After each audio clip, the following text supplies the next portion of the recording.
America ఆంక్షల్ని పట్టించుకోకుండా భారతదేశం Russia నుండి ఆయిల్ కొంటానే ఉంది. కేవలం సియారా లేకపోతే రిలయన్స్ లాంటి వాళ్ళు కొంటలేదు కానీ, ఎందుకంటే వాళ్ళకి సంస్థలకి దెబ్బ అవుతుందని భారత ప్రభుత్వ రంగానికి సంబంధించినటువంటి పెట్రోలియం కార్పొరేషన్స్ చక్కగా కొంటున్నాయి. ఇది అనేక సార్లు ప్రస్తావించాను. అయితే తప్పుడు వార్తలు రాసేవాళ్ళు, తప్పుడు ప్రచారాలు చేసేవాళ్ళు, తప్పుడు మీమ్స్ చేసేవాళ్ళు, తప్పుడు సమాచారం ఇచ్చేవాళ్ళు అయిపోయింది, ఆపేశారు, వణికిపోయాడు, ఇట్లాంటి సొల్లి కబుర్లు చెప్తూనే వచ్చారు. అది పక్కన పెడితే ఇప్పుడు ఒక్కో బ్యారెల్ మీద మరొక $7 తగ్గించి మరీ రష్యా అమ్ముతుంది. అమెరికా ఓడిపెట్టే ఆంక్షల్ని భారతదేశం చక్కగా మనకు అనుగుణంగా వాడుకుంటున్నారు.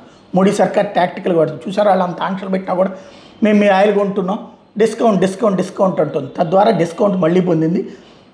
తాజాగా చూస్తే పశ్చిమాసియా అమెరికా నుంచి కొనుగోళ్లు ఓ పక్కన పెంచడం ఒక ఎత్తు అయితే, చమురు కొనుగోళ్లు భారీగా తగ్గిపోవడంతో ఇబ్బందులు పడిన రష్యా చమురు కంపెనీలు తాజాగా భారత్కి మరింత రాయితీ ఇచ్చేందుకు సిద్ధమని డిసెంబర్లో లోడ్ చేసి జనవరి నాటికి డెలివరీ అందించే ఉరల్స్ చమురు ఒక్కో బ్యారెల్ మీద $7 వరకు డిస్కౌంట్ ఆఫర్ చేసింది.